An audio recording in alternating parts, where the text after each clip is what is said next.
Super Metroid is a masterpiece of game design. It takes what was great about the first two games, refines them, and adds to it. And the result is a game that is a worthy contender for best game of all time. Now, usually I'm a bit hesitant to label a game as such, because oftentimes I'll see a game that's labeled as one of the best games of all time, and I just have to raise an eyebrow. Even if I think they're good games, sometimes I think that there's one too many flaws holding it back. But Super Metroid, I think it's definitely worthy of that distinction. A masterpiece, and contender for best game of all time. But like I said, no game is perfect, and I feel like it's important to recognize the flaws in games that are universally praised, especially when they're universally praised, because I feel like in that tidal wave of praise that the little flaws in it tend to go under the radar. Things that could be improved. But does that cancel out all the good stuff? Hell no. So enough babbling about, let's go ahead and take a look at this game. I'm actually going to break from tradition and talk about the story first, because this game has a much more involved story than Metroid 1 or 2. The game seems to take place only a few hours after the events of Metroid 2. Now, apparently Other M fits in here somewhere, but I haven't played it, so... We begin with an intro cutscene. The last Metroid is in captivity, and the galaxy is at peace. There's some introspection from Samus, recalling the events of the first two games, which helps players who haven't played those games get up to speed on what's been going on. Samus infiltrated Zebes and destroyed Mother Brain, and then she went to SR-388, exterminated the Metroids, and found the hatchling. With the hatchling in tow, she brings it to the Federation at Ceres Station. Here, the Federation learns that the Metroid's energy-producing properties can be used for good. Samus leaves, satisfied that all is well, until she gets a distress signal while she's leaving, informing that the station is under attack by the space pirates. She quickly returns, and the prologue begins. Everything is dark, the crew is dead, and the last Metroid is no longer in captivity. You enter this dark room with nothing but you and the baby Metroid. And then, two eyes appear and Ridley shows up. He snatches the baby Metroid and attacks Samus, and at this point in the game, you're likely not really going to be able to dodge all that effectively. With Samus wounded, he makes off with the baby Metroid, and the space pirates rig the station to blow. At this point, we have an escape sequence. It's not all that challenging, but it is a spectacle. Samus gets out in the nick of time, hops into her gunship, and pursues the space pirates back to Zebes. She lands on the surface of the planet, and this is where the game really begins.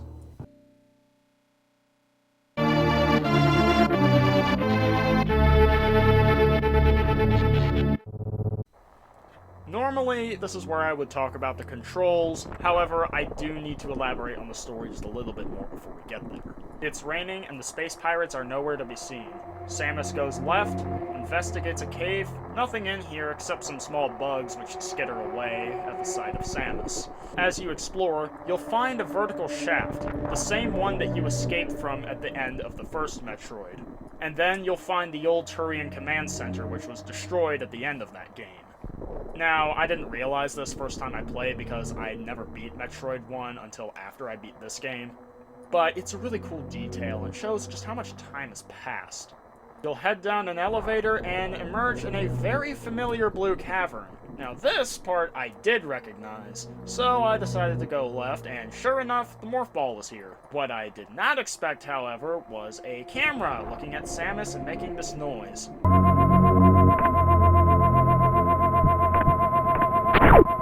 I expected to find enemies waiting for me once I headed right, but no.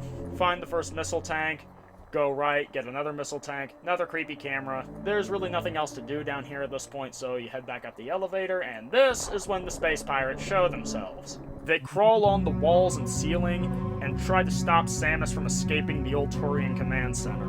They're not difficult, but it's a great reveal, and I do enjoy it. It's at this point that the game really begins. So, with that out of the way, let's go ahead and talk about the controls. The Super Nintendo controller has a lot more buttons compared to the NES and SNES controller, allowing for many different functions to be added.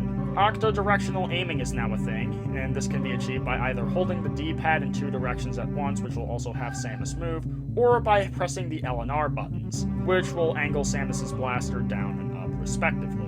X button shoots, A button jumps, B button runs. Select allows you to cycle between different items, which there's more than just your beam and missiles this time around. Y will item cancel and immediately send you back to your beam. D-pad moves and the start button pauses. At least, that's the default control scheme. Super Metroid actually has something that is really cool and forward-thinking by Nintendo, and that is the ability to remap the controls. At the main menu, when you select your save file, there's a menu where you can rebind the buttons however you want, which is honestly very forward-thinking, especially when most console games, even nowadays, don't have free button remapping like this. Especially ones made by Nintendo, who seem to be damn allergic to options nowadays, so to see this in a console game from 1994 is pretty impressive and forward-thinking. The only restrictions are that the D-pad always controls movement and the start button always pauses. Everything else is fair game. This is nice because I much prefer to put item toggling on the face button that normally is item canceling, because having to mash the select button over and over to switch items gets kind of uncomfortable after a while, but using a face button is far better in my opinion. It's also nice because I much prefer to have shooting on Y and jumping on B, but you can remap the controls to your heart's content, which is nice. Well, what about the way Samus feels? She's a lot faster this time around. And she actually seems to have momentum where her movement felt pretty stiff in the first two games. Her jump is also a lot floatier. Now, personally, I'm more partial to the snappier, precise jump of the GBA games, but granted, that really works because of the presence of ledge grabbing. Since Super Metroid doesn't have that, yeah, make the jump floaty. It's a definite improvement over the first two games, and it makes it a joy to control. Well, for the most part. See, there's actually 4 issues I have with the controls. 2 of them have to do with specific items, so I'll talk about that in the items section. The third has to kind of do with multiple items, so I'll also address that in the items section. So that leaves the 4th and the most major issue that I have with the controls, and quite frankly the biggest issue I have with this entire game. And it has to do with the run button. Now, if you've ever played a 2D Mario game, then you should know what this is about. You hold down the button, Samus runs faster. Pretty self-explanatory. So what's the problem? The problem is because of how universal this move is, you kinda need to have instantaneous access to the run button at all times. Now, in a 2D Mario game, this isn't a problem since the only 2 face buttons you need instant access to are the run button and the jump button. In Super Metroid, however, you also need instant access to the shoot button, which poses a problem, because I have not found a comfortable way to hold the controller in such a way that I have access to 3 of the 4 face buttons at once. Any way that I do is just not comfortable, or I just can't access all of them at once. The best way I've found is to bind shooting to the Y button, jumping to the B button, and running to the A button. That seems to work the best, but it's still not perfect. A fix to this could be making the run button toggleable, so if you hit the run button, you start running, and then if you hit it again, you'll stop. However, considering this game released 28 years ago for a console that doesn't really accept patches all that well, something tells me that's not going to happen. Thankfully, I have found a workaround, for me at least, that manages to make this a non-issue. Now, I'm not sure if I've ever said this outright, but the way I play these Metroid games is via unofficial emulation, and the footage you're seeing was recorded while playing on my PC, which naturally means I can use pretty much whatever controller I feel like. Well, it just so happens that the controller I'm using is a wired Xbox One controller by PowerA, which notably has 2 programmable buttons on the back. By mapping one of these buttons to the run button, I can just comfortably keep that held down all day while keeping my thumb comfortably rested on the shoot button and jump button. And when playing this way, it effectively makes this a non-issue. The problem is, I shouldn't need to go out of my way to play on an emulator using a non-standard controller just to get the controls to feel comfortable. Thankfully, Nintendo seems to realize this, as the run button has not returned in any Metroid games since. So they definitely learned their lesson. Now, if any of y'all have managed to find a way to make the controls comfortable on a standard controller, please let me know. But enough about the controls, let's go ahead and talk about the items. Now, I'm not going to waste time going over every item in detail that comes back from previous games. With the exception of the spider ball, they all return, and I suppose the long beam as an item, it's just innately part of Samus's moveset now. Rather, for the returning items, I'm more interested in how they've changed. Let's start with the big one, beams. In previous games, none of the beam effects stacked, and if you picked up one, it would replace whatever beam you already had. This was a big issue in Metroid NES, and a smaller issue in Metroid 2. Super Metroid, on the other hand, made a change so that beam types will now stack on top of each other. So if you have, say, the Spazer and the Wave Beam, both of those effects will stack on top of each other, which is nice, because it means I don't have to run back and forth whenever I want to switch beam types, because I don't need to switch beam types. The only exceptions to this is for some reason the Spazer and Plasma beams can't stack on top of each other, which is odd. However, considering you get the Plasma beam much later into the game than the Spazer, and it's just inherently better, I don't really find it to be a problem. Plus, if you really want to switch back, you can do so in the menu, and that's another thing, you can toggle items on and off at will. In most cases, there's not much reason to do this, although for each beam, once you get the power bombs, there are certain beam combos you can do if you have one beam equipped and nothing else. I haven't really found any particular use cases for this, but it's cool that it's there. Additionally, the Spazer beam no longer has 3 separate projectiles, instead it's all one big projectile and really just increases your damage output and makes your shots wider. The Ice beam may also now take multiple shots to freeze certain bigger enemies, which makes sense to be honest. Beyond just beams, the Varia suit has also seen an increase in functionality. Not only does it cut the damage you take by half, but it also gives you the ability to survive superheated rooms, which is a new feature in this game. In the superheated rooms, you'll take constant continuous damage to the point where it's probably not worth traversing them unless you have a fuck ton of energy tanks, which at this point in the game you probably won't.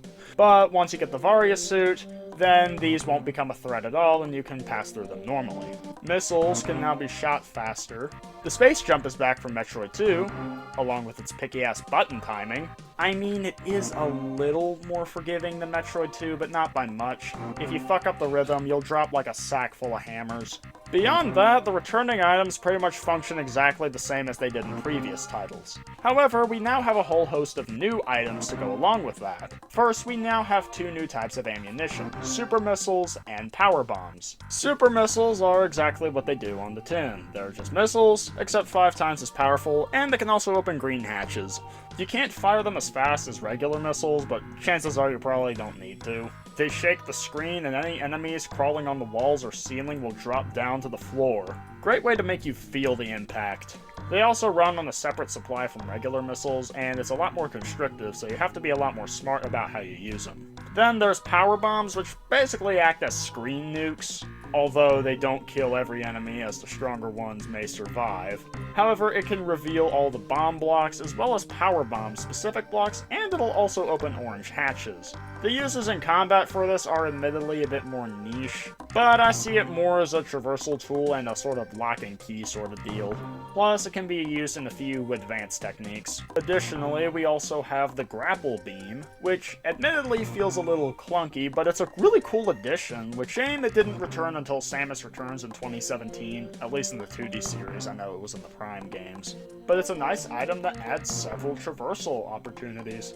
Then there's the X-ray scope, which allows you to find some pesky secrets that might be devious to find, and also reveal some optional pathways. You probably won't get this until about halfway into the game, but it's a nice tool to try and cover your tracks and help you quickly see if there's any secrets in the room, rather than having to bomb the ever-loving fuck out of every tile just to see if there's a hidden missile tank or whatever. There's also a new beam upgrade, that being the charge beam. If you hold down the button, instead of it firing automatically, albeit slowly, it instead builds up a charge, and when it's fully charged up, you release the button, firing an even more powerful blast of energy, which does more damage, and can also damage bosses, which is a great addition because it means you won't run into a situation like in Metroid 2 where you'd run out of missiles and then you'd have to leave the boss room to go get some more, and then by the time you come back, the health is obviously reset. This way, if you run out of missiles in the fight, you can still stay in the fight by using the charge beam. It's definitely a lot slower than using missiles, so you'll probably still want to find all those missile tanks. But if you run out of missiles but the boss is at low health, you can still finish it off. It's nice to have a baseline option. There's also the gravity suit, which allows you to move through fluids unhindered. Speaking of which, that's a new thing. There's water, acid, and lava. While you're submerged, your movement is hindered by a surprisingly realistic portrayal of underwater physics, until you get the gravity suit, in which case moving through fluids is just like moving on solid ground. Additionally, when combined with the Varia suit, it makes you immune to lava, although it does not make you immune to acid. This is in addition to another defense boost. There's also 4 reserve tanks, which allows you to hold up to 100 energy in reserve for each tank you have, and then if you run out of energy, this will instead kick in, filling you up with however much is stored in the reserve tanks, or you can immediately inject it into your energy tanks from the pause menu. I see what they were going for, but ultimately it's kinda pointless, as what they achieve can just as easily be achieved by throwing in 4 extra energy tanks. And I think Nintendo realized this since it hasn't come back since. But I mean, it's not a bad addition.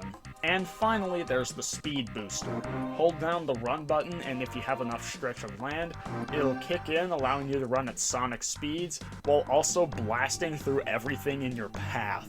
It's awesome, and I love it. It also allows you to perform an advanced technique known as a Shine Spark, which I'll talk about later. Overall, I'd say the item selection is great. There is another issue I want to bring up with the controls in regards to this, though. In previous games, the select button would cycle between your beam and your regular missiles. In this game, it cycles between the beam, the missiles, the super missiles, the power bombs, the grapple beam, and the X-ray scope. It means that quite often you're gonna have to hit the item switch buttons several times to get to what you want. Not to mention, it's incredibly easy to hit the button one too many times and end up on the wrong item. And if so, you gotta cycle through everything again to get to what you want. Granted, the item cancel button does help alleviate this somewhat, but it's still just a little much. And that would bring us to the world. Super Metroid once again takes place on Zebes, but it's not the same Zebes that you know from Metroid NES. Sure, there's a few throwback areas at the beginning of the game, but the rest is all pretty much new. And my god, it is masterfully crafted. This game returns to the more Metroid 1 style of structuring its world, of having one massive interconnected world, rather than the more modular design of SR388 from Metroid 2. When you combine the open-ended level design from Metroid NES, as well as the gameplay improvements from Metroid 2, and just refine all of that, you've got a winning formula. And this does wonders for the immersion. Beyond the suspension of disbelief required for a 2D platformer, Zebes feels like a viable world. And it does a great job contextualizing everything. You start off in Crateria, which seems to be by the side of a mountain that you're at the base of. Going to the left, you start entering the caves of that area. As you push deeper though, you'll find the overgrown jungle area of Brinstar. And it's teeming with life. And I can just feel that there's so much going on here. Then you get to the Red Brinstar area, and things sort of slow down. You're deeper, the plant life is gone, and it's just replaced with the red soil.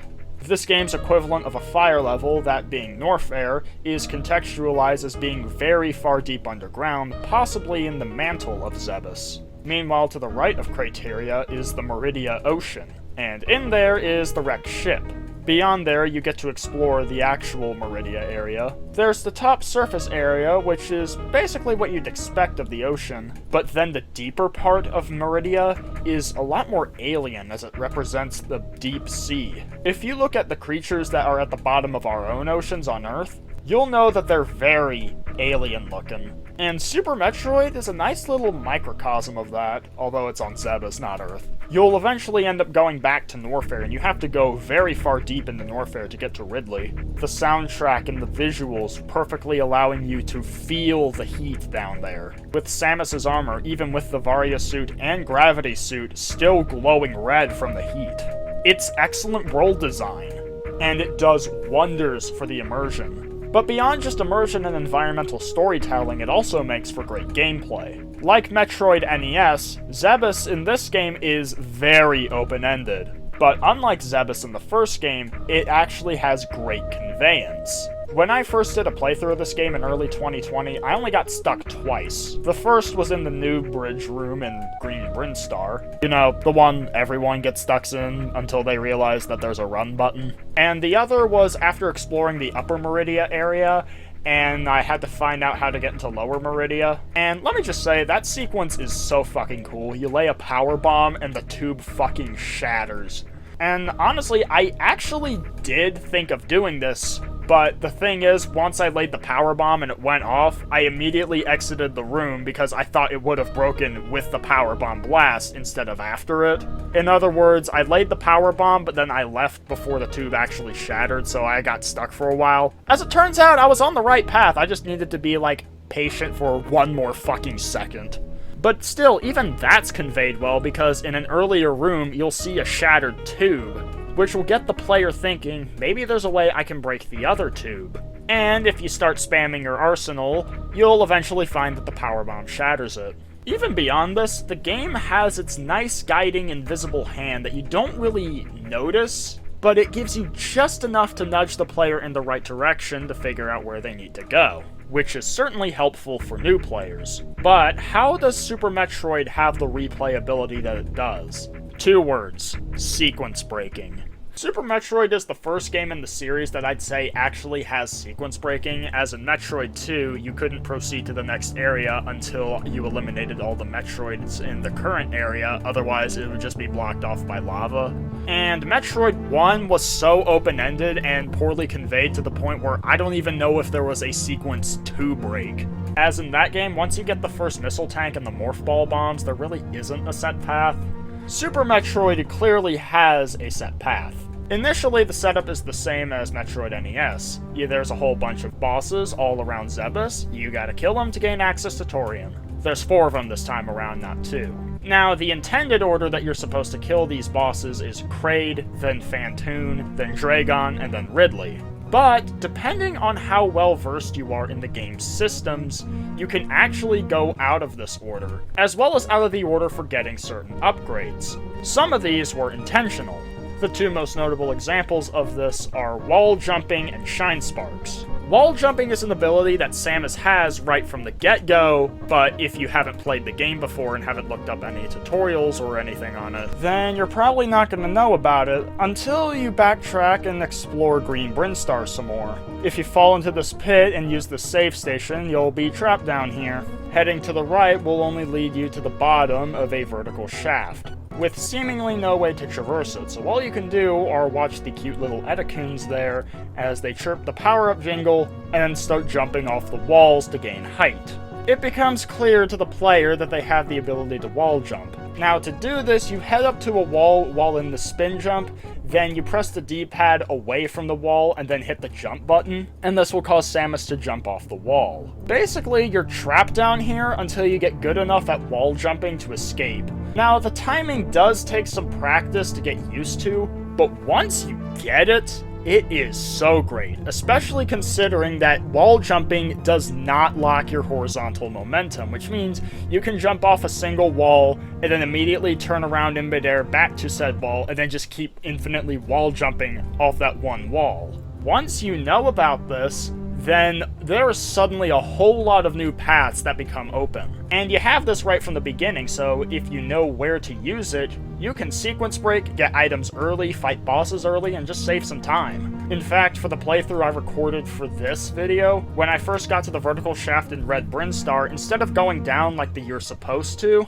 I instead decided to wall jump up to where I get the power bombs and grab those before ever going to Norfair. This saves me a lot of time and some backtracking later on, as that way I could just get the Ice Beam, Wave Beam, and Grapple Beam in one fell swoop and then head directly to the wrecked ship, instead of having to grab the Ice Beam, then go all the way up to the top of the shaft to grab the power bombs, then head back to Norfair to grab the Grapple Beam, and then head back all the way up that same route and then go a little farther to the wrecked ship. This is probably the worst instance of backtracking in the game, but you can pretty much avoid this if you know about the sequence break. And a little side note, I was honestly kind of impressed I was able to do this as quickly as I did, considering historically I've kind of had trouble with this specific wall jump, and it had been a while since I last played the game. But I guess it's kind of like riding a bike, you know? Once you get the muscle memory down, you never forget it. Additionally, there's also the Shine Spark. Now this requires use of the Speed Booster item. While the Speed Booster is active, hit down on the D-pad, this will store your energy for a couple of seconds, at which point you can hold down the jump button and you'll go flying off in whatever direction you desire, well, except down or diagonally down. Doing so will constantly drain your energy while you're flying, but it's usually not a problem, and even then it can't kill you, because if you run low on energy, it'll just stop you in midair.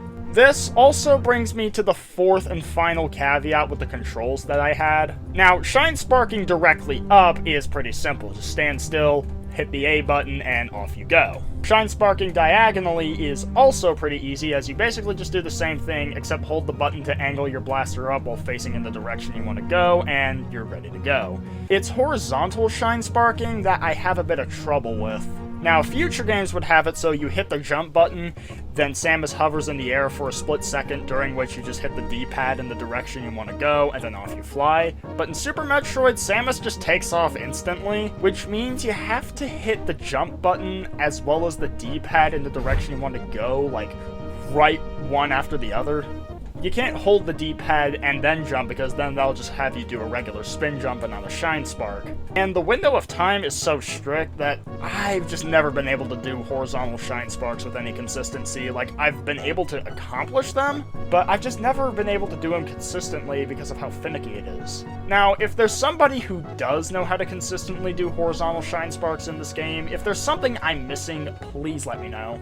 There's also another technique known as infinite bomb jumping, which is actually intended by the developers, or at the very least they knew about it before releasing the game, as there's a main menu demo that can play if you've 100% of the game, showing Samus doing an infinite bomb jump, which means either they planned for this to be a thing, or they noticed it in development, and instead of getting rid of it, they fully embraced it. Which leads me to my next point. The game gives you a sense of freedom that is pretty much unparalleled in anything else I've played besides maybe an open world title.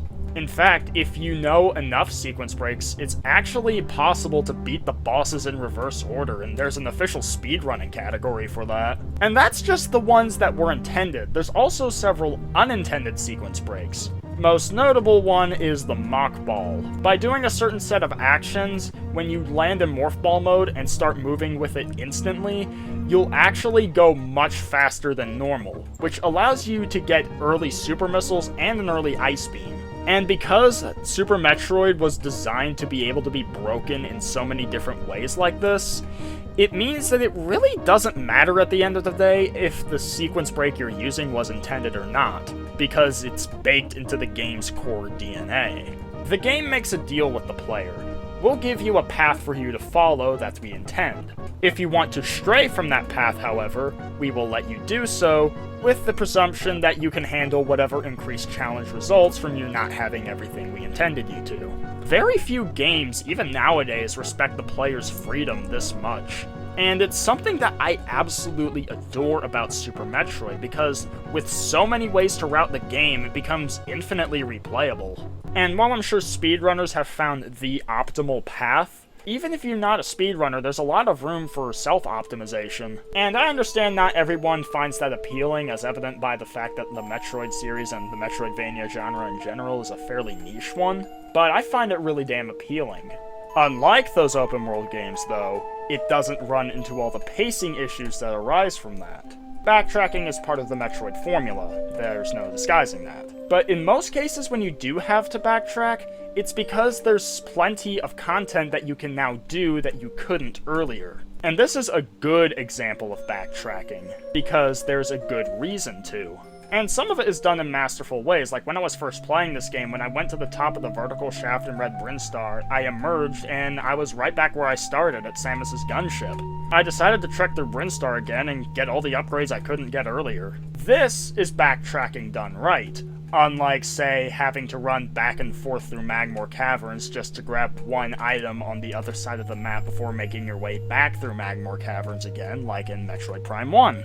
Again, the worst it gets is that one example I gave earlier that you can route around with sequence breaking. The only one I can think of other than that is in Meridia. There's 2 quicksand pits with items in them, but once you sink to the bottom of one, there's no fast way back up to the top. You basically have to spend a few minutes circling back up there. But even then, the items in those areas are optional anyway, so you don't have to do it. But even if you do, that's about as bad as it gets. And navigating the world is made so much easier with the innovation of a map screen. The first two Metroid games didn't have one.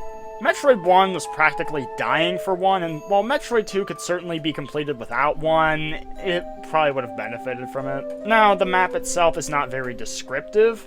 You still have to run around the planet to discover what it holds, but it does a good job of tracking where you've been and where you haven't. So if I ever got stuck, I could pull up the map and see, oh, there's this room over here that's grayed out, meaning I haven't been there yet. You know, it was a while since I was there last, and maybe I picked up some items I could use to access that area. Let's go check it out. Now, unfortunately, it doesn't show how rooms connect, but I don't really think that's a big problem. In fact, at most, I'd say it's a nitpick. Anything else about the world? Well, the recharge and reload stations come back from Metroid 2, except they're nowhere near as hidden from the player this time, which is nice. And they're much easier to access. Only issue I'd say is that with the reload stations, they reload your missiles, but not your super missiles and power bombs, which means the only way to get them back is to either grind for them, or to backtrack all the way to your gunship in Crateria, and use the save station there, which also refills everything. Not sure why they couldn't have made the reload stations also refill super missiles and power bombs. But even if you do have to grind, it doesn't take nearly as long as the previous two games, as the game tends to give you more of whatever you have less of. So, say you have plenty of energy but are low on missiles, then the game will tend to give you missiles. Whereas in the previous games, it was pretty much just fucking random. And the world is complemented by an amazing soundtrack.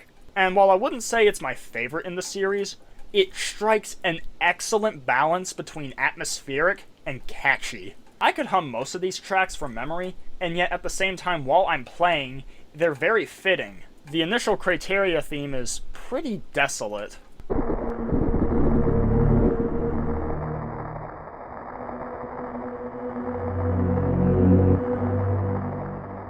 When you first get ambushed by space pirates, there's a whole lot of stingers, complementing their surprising ambush.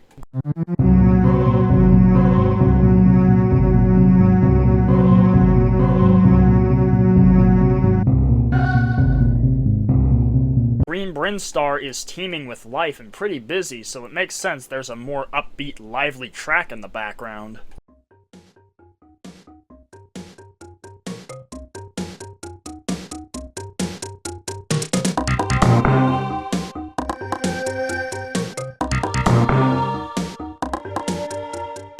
But then things get more calm when you get to Red Brinstar, as there are fewer enemies on screen, and it's reflected in the soundtrack with it being more calm, slow, and pensive.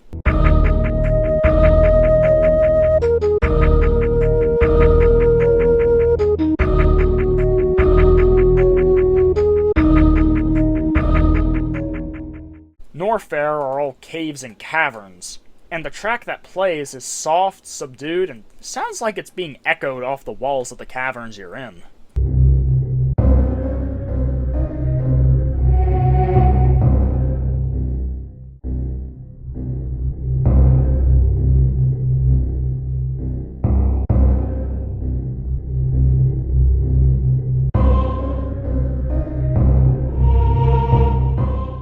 The theme of the wrecked ship is something that has been dead for a long time, like you're walking through an old graveyard, which I suppose makes sense because you're accompanied by ghosts.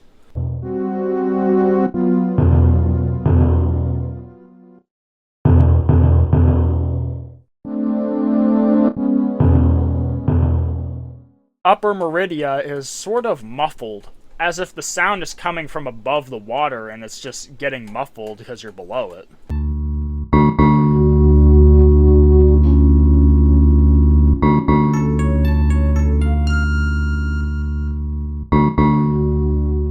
While the lower Meridia theme is a lot more mysterious.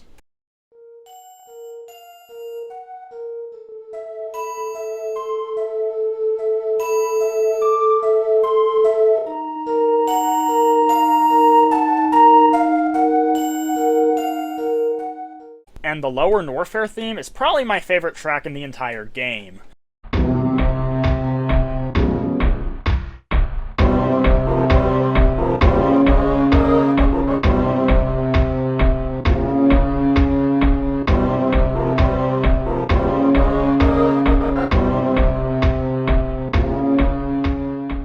area is hot as hell, and the soundtrack gives me the feeling of a burning rage, which makes sense when you think about it from a story perspective as well. Lower Norfair is a lot less open-ended than the previous areas. It's fairly straightforward, and you have one goal here and one goal only: kill Ridley.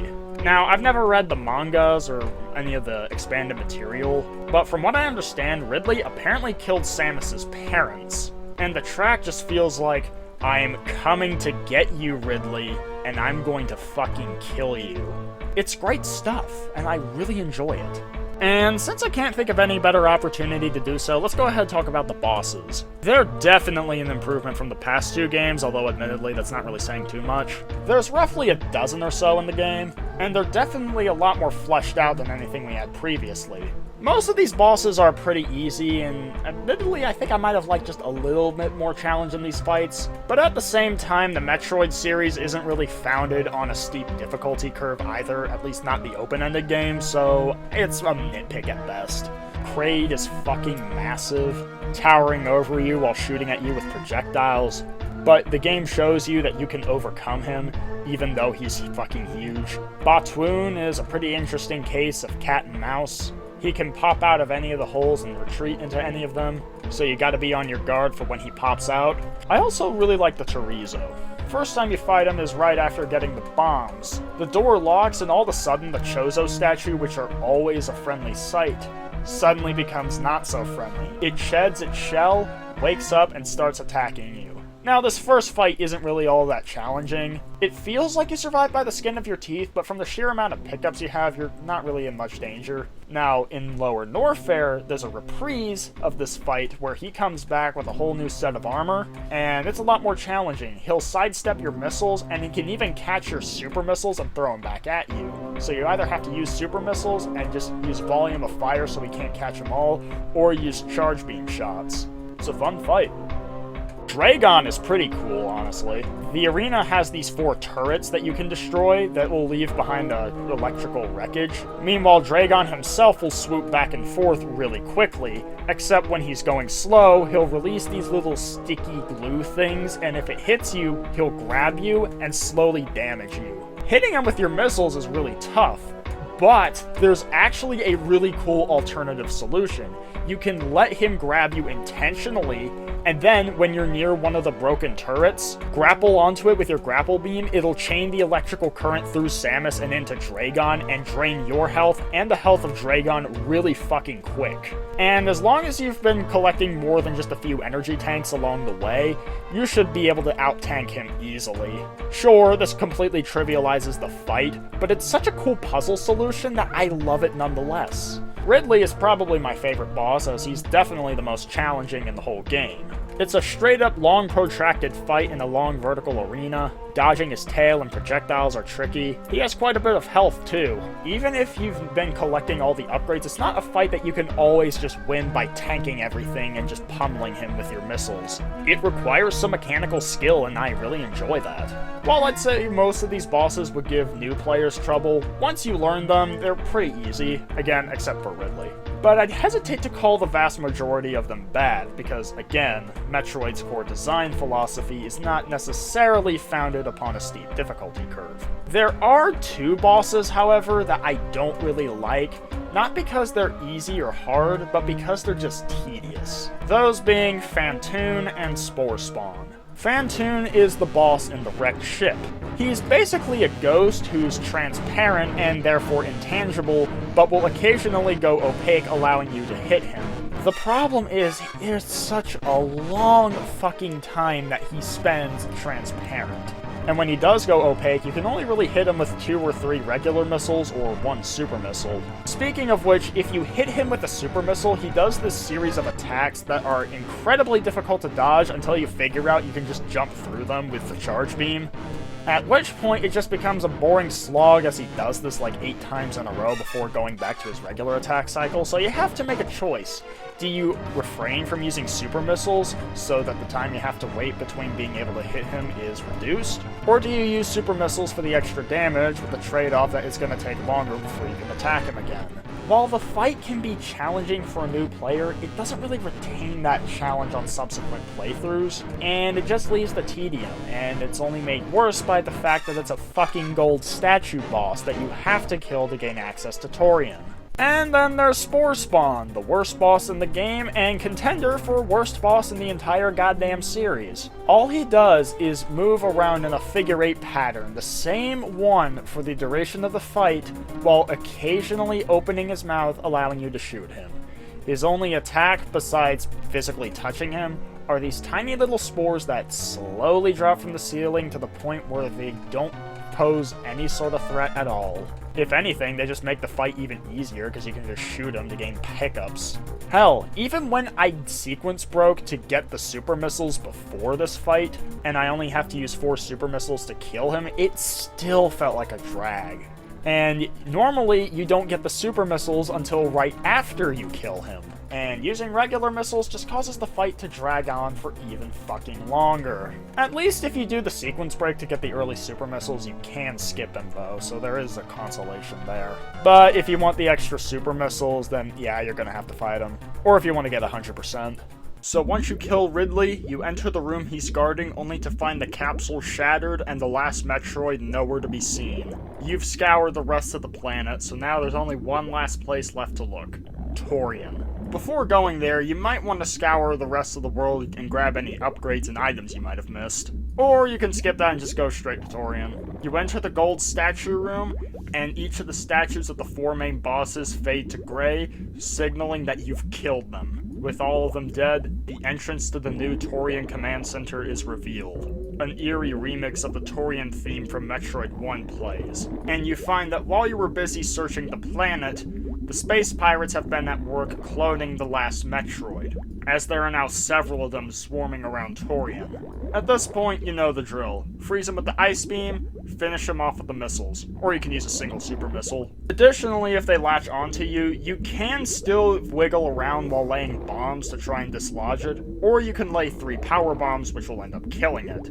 Slower, but easier and more consistent. Like in Metroid 2, you do have to kill them to advance. Once you get past them, you enter a sandy, creepy-looking room with these crab creatures, as well as a bunch of creatures that are made out of sand that disintegrate as you walk past them. You enter another room, finding one of those crab creatures, before the last Metroid, now giant, swoops in and eats it for breakfast.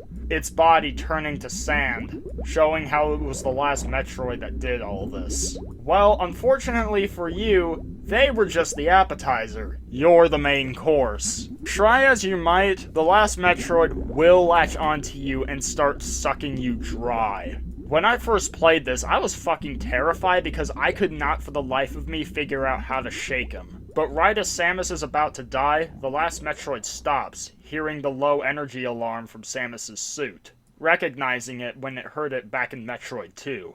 As such, it flies off, leaving Samus alive. So after hitting the recharge and reload stations to refill your energy and missiles, and not using the save station down here, because if you do, you won't be able to 100% the game on the save file later because for some reason the door locks behind you, you'll enter Mother Brain's lair, which is very similar to the one from the first game. You'll enter Mother Brain's new lair, which looks very similar to her old one in Metroid NES. If you've played that game, you immediately know what to do. Blow up the feeding tubes to get to Mother Brain, who's sitting in her glass jar, doing nothing to directly attack Samus, so you use your missiles to shatter the jar and kill Mother Brain. She blows up, dropping to the floor, and...